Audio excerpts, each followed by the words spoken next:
It always began with a smile. Adrian knew how to smile in a way that made you forget your suspicions. It wasn't just his perfect teeth, or the softness in his gaze, it was the illusion that you mattered. People didn't realize it was a performance, not at first. He had studied expressions the way an actor studies a script, mastering empathy without ever feeling it. In every room he entered, Adrian became what others wanted to see. The hero, the savior, the brilliant mind. And for years it worked. People adored him. Women fell hard. Men envied him. Companies fought to hire him. But Adrian's entire world was a house of mirrors, and eventually, even the most polished illusion shatters. He grew up in a spotless home with glossy floors and stiff furniture no one sat on. His mother, a beauty queen turned perfectionist homemaker, only saw value in accolades. His father, a respected professor, used silence as a weapon. Love was rationed, and only when Adrian performed perfectly. A good grade meant a nod. A first-place trophy earned a photo on the fridge. But mistakes were met with icy stares or cruel comments disguised as lessons. Adrian learned that love had conditions, and to be seen, he had to be spectacular. By his 20s, Adrian had perfected the art of charm. His Instagram fed his ego like oxygen. Sunset photos, designer clothes, intellectual captions. People messaged him daily, admiring his life, wanting to be near him. He called it connection. It was really control. In relationships, he moved fast. Flowers on the first date. Soul sharing by the third. Love declarations within a week. Women fell for it every time. They thought they found their soulmate. He thought he found a new admirer. But the love never lasted. After the honeymoon phase, Adrian grew cold. He'd mock their insecurities, turn intimate secrets into weapons, flirt openly to test their jealousy. If they cried, he said they were unstable. If they got angry, he said they were toxic. He always painted himself the victim. The more they chased his approval, the more he withheld it. And when they finally walked away, broken and confused, Adrian told himself they were never worthy of him anyway. Professionally, he climbed fast. He was brilliant, yes, but he also knew how to manipulate. He stole credit, flattered his superiors, and bullied subordinates behind closed doors. If someone threatened his image, he'd smear them subtly, sowing doubt, twisting facts. People either admired him or feared him. That was enough for Adrian. He didn't need friends. He needed fans. But the cracks began to show. Maya, his assistant, had once admired him. She believed in his vision, his passion, his drive.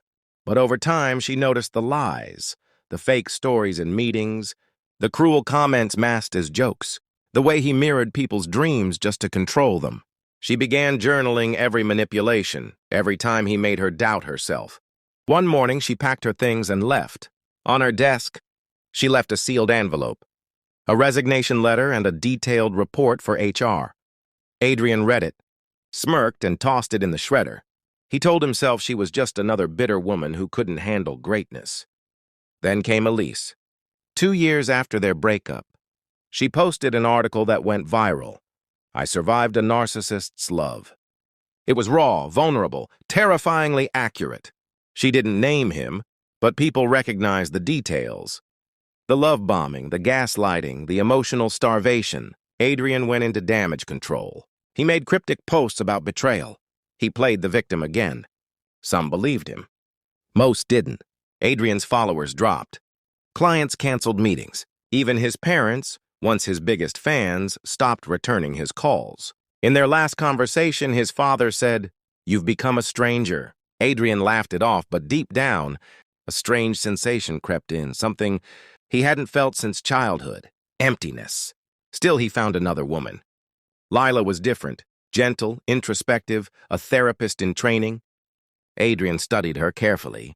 He mirrored her ideals, quoted books she loved, claimed to care about healing. She called him deep. He smiled. But once again, the pattern emerged. He started teasing her in subtle, cruel ways. He questioned her memories, told her she was too sensitive, made her feel like the problem. She began to withdraw. One night, she caught him flirting with someone else and confronted him. He turned it around, accused her of jealousy, claimed she was sabotaging his happiness. She left quietly. 2 days later, he received a voice message, calm, unshaking, a reflection of everything he truly was. She named every tactic, every wound he inflicted. She told him he wasn't powerful. He was scared, and he would never know love until he faced himself. That message haunted him. He tried to move on, new lovers, new business ideas, but nothing stuck. The admiration dried up. The mask no longer worked. His smile couldn't hide the desperation in his eyes. He stopped sleeping. He drank more. His reflection began to disgust him. Every time he looked in the mirror, he saw a man pretending to exist. Eventually, he was fired. The official reason was ethical misconduct. Unofficially, everyone was tired of his manipulation. More testimonials appeared online. Ex-colleagues, ex-lovers, even former friends spoke up. Adrian watched as his reputation collapsed in real time. He wanted to blame them all. He wanted to scream, to lash out, to win. But he was alone. He shut himself in his apartment, curtains drawn. Days blurred. He stopped eating, stopped grooming, stared at the ceiling for hours. One night, he tried to write a message to someone, anyone, but realized he had no one left who cared. He walked to the mirror and stared at himself for hours. And then something cracked. He remembered being 6 years old, holding up a trophy, searching his mother's face for approval. He remembered the sting when she said, "Don't get cocky." He remembered hiding in the bathroom, learning how to fake smiles. He remembered Elisa's tears, Maya's silence, Lila's voice. He broke down. Sobs shook him, violent and primal. He wasn't crying for what he lost. He was crying for the boy inside him, who was never loved for simply existing. The next morning, he checked himself into a rehab facility, not for drugs, but for emotional crisis. At first, he resisted therapy. He told them he was too smart for this. They let him talk. Then they showed him the patterns. They mirrored his tactics. They called it narcissistic personality disorder. He denied it. Then he listened. Then he wept. Months passed.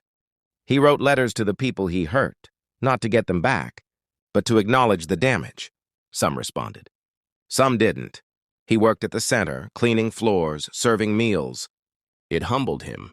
He started reading, not to impress anyone, but to understand. He stopped posting on social media. He learned to sit with silence. One evening, he looked in the mirror and saw something new. Not a hero, not a villain. Just a man, flawed, healing, real.